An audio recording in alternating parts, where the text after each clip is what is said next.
अब सरकार के द्वारा कानून बनाया गया कि देखें आप कैसे करेंगे ज़मीन का खरीदी बिक्री, यानी ये ज़मीन है इसको आप कैसे, आपको यहाँ पर खरीदना है और कैसे बेचना है, इसको लेकर क्या कानून बना दिया गया, बेचना है।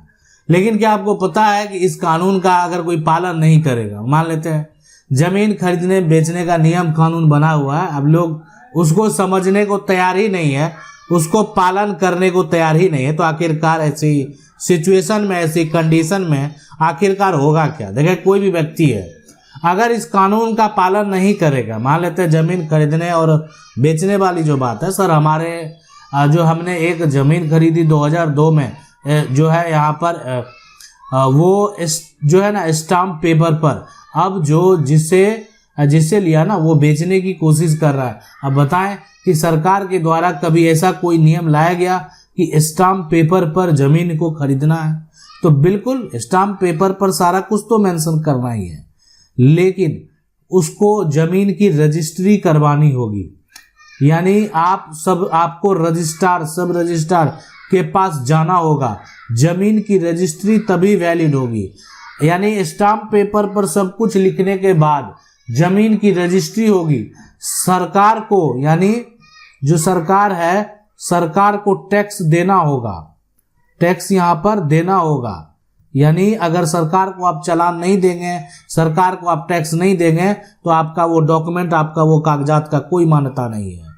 तो सेल डीड अगर आपका अनरजिस्टर्ड है, आप 2002 में स्टाम्प पेपर पर अगर ज़मीन को खरीद लिए हैं, तो कोई भी बेच सकता है ना, तब फिर आप खरीदे ही नहीं है। देखें स्टाम्प पेपर पर का ये समझ गए होंगे, स्टाम्प पेपर पर जो है ज़मीन की रजिस्ट्री होती ही है, लेकिन यानी जो है उसके प्रोसेस के साथ वैसे खरीदें, कोई दिक्कत नहीं। सिर्फ स्टाम्प पर लिखवा लिए, साइन करवा लिए। अब आप सोच रहे हैं कि ज़मीन पर हम अपना अधिकार का कानूनी दावा करें, तो ये संभव नहीं है।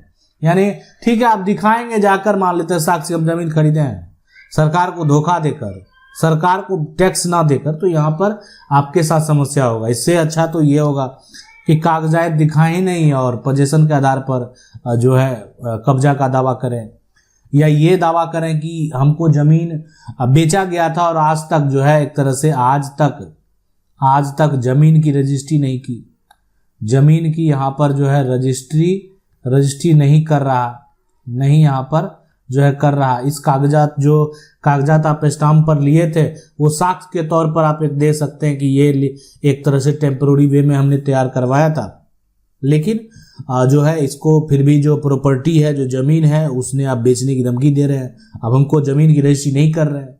अब कोर्ट जो है हर तथ्य को सुनने के बाद, गवाह को सुनने के बाद जो भी होगा फैसला जिसके पक्ष में देना होगा कोर्ट के द्वारा दिया जाएगा। जिसका साक्ष्य जो है मजबूत होगा उसके पक्ष में कोर्ट का फैसला होगा। अब सर एक ज़मीन है जो कि 1 बीघे का है, इसमें दोनों भाई मिलकर पहले 1976 में है ना 10-10 धूर बेच दिए हैं, और जो है कुछ यहाँ पर समय बाद बड़ा भाई ने 1982 में 8 कट्ठा जो है वो बेच दिया। फिर छोटा भाई ने 1990 में 8 यहाँ पर कट्ठा दूसरे के हाथ बेच दिया है। तो हमें ये बताइए कि इसमें कैसे हिस्सा होगा सबको। देखें कानूनी तौर पर अगर देखा जाए तो कोई भी ज़मीन का जो मैप होता है, मैप में आप ये इस तरीके का मैप है, अब मान लेते हैं मैप तैयार हो गया कानून एक तरह से। अब ये प्लॉट है, ये एक तरह से प्लॉट ये नहीं है, ये प्लॉट है, ठीक है, ये एक तरह से प्लॉट का संख्या है 1035। अब ये प्लॉट संख्या आपका है। अब इसमें कौन जो सभी हिस्सेदार है, मान लेते हैं बेचने वाला जो भाई है, जैसे भी बेचा होगा, इसमें इस प्लॉट में सभी का शेयर समान होगा।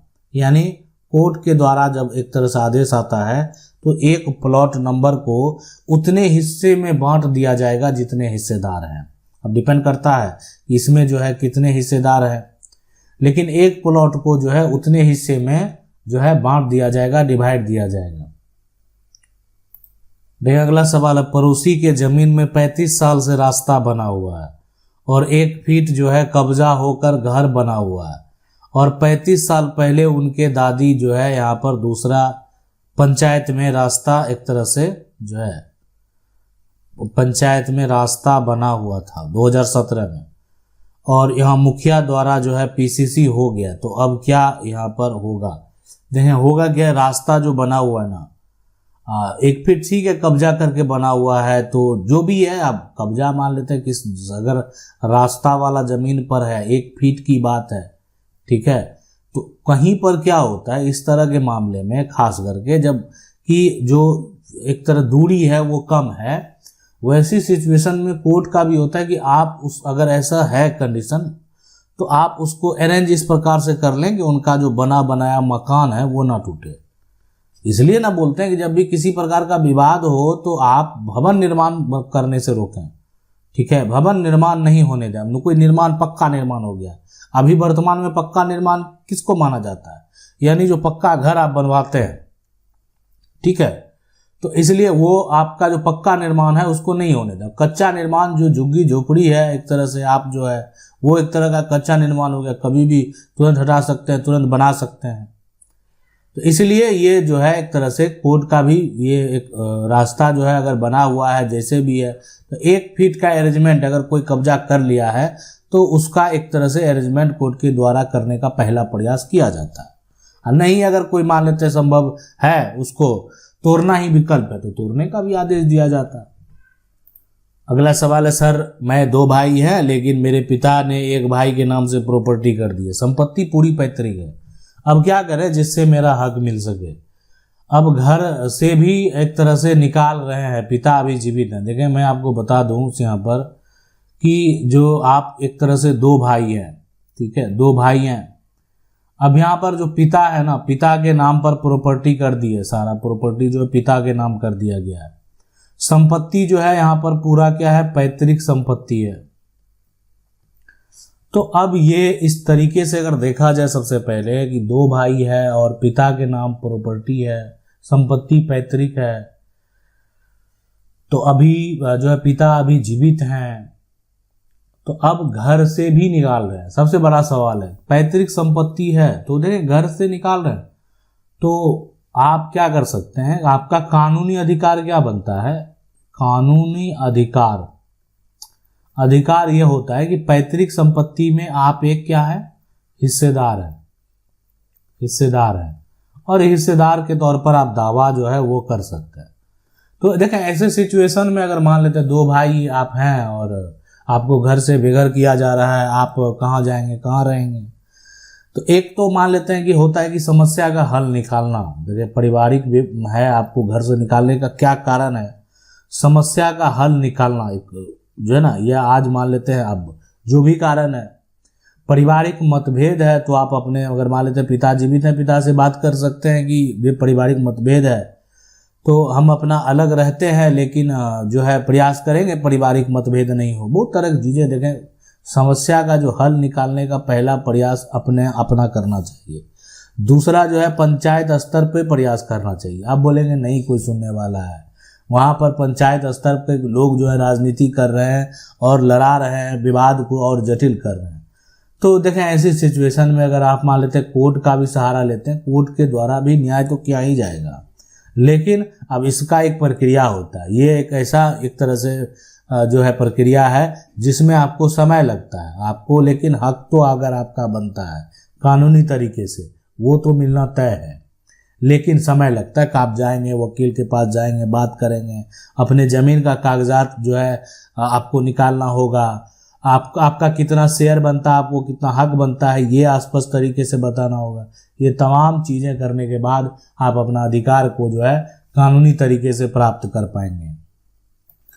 अब कि सर मेरा एंसेस्टर प्रॉपर्टी, मेरा यहाँ पर चाचा मेरे घर के पास एक घर है उसका, है ना, उसको वो अपना बोल रहा है, और जब उसका यहाँ पर जो है 10 घर है, मेरा एक घर, फिर भी हमको जो है यहाँ पर तकलीफ दे रहा है। क्या करें, जो है 144 लगा दिया है, अब वो ज़मीन मेरा है और जो है एक तरह से फॉल्स एग्रीमेंट कर लिया है। तो देखें कोई भी अगर जाली जो है ना एग्रीमेंट अगर बनवा लिया है तो जाली एग्रीमेंट का तो कोई मतलब ही नहीं बनता। और देखें सबसे बड़ी बात है ना, इस मामले को डायरेक्ट आप कोर्ट केस कर देते, परिवार का लोग जो एक तरह से कहे कि ऐसा निकल जाए ना, ठीक है। अब उसको अपनी वो बता रहे हैं तो डायरेक्ट कोर्ट केस कर दें, तब उनको समझ में आ जाएगा कि देखिए मौखिक तरीके से कोई अगर अपना कह रहा है ना, हम तो ये बोल रहे हैं कि आपको ठीक है वो आपका शेयर एक दिन दे दिया होगा, लेकिन अगर मौखिक बंटवारा हो गया ना परिवार में, तो कभी कोई इसको झुकला सकता है मौखिक बंटवारा को। इसलिए बोलते हैं कि रजिस्टर बंटवारा करें और अपने जमीन का म्यूटेशन दाखिल खारिज अलग अलग करा लें। इससे क्या होता है कि एक पंचनामा के आधार पर आपने जो है बंटवारा किया और अब दाखिल खारिज भी अलग अलग हो गया और कब्जा भी अलग अलग है, तो कल को इस आधार पर दावा किया जा सकता है। बहुत लोग मौखिक बंटवारा कर लेते हैं, कोई कागजी प्रूफ नहीं है, अब किसी का जमाबंदी कायम है, किसी का जमाबंदी कायम ही नहीं है, तो स्पष्ट तरीके से ये होता है कि ये इस तरह का बंटवारा का कोई भी कानूनी मान्यता नहीं है। आशा करते हैं वीडियो अच्छा लगा होगा। वीडियो को लाइक जरूर कर दें। चैनल को पहली बार देख रहे हैं सब्सक्राइब करके जो बेल आइकन है उसको जरूर दबा लें। मिलते हैं अगले वीडियो में, तब तक के लिए जय हिंद।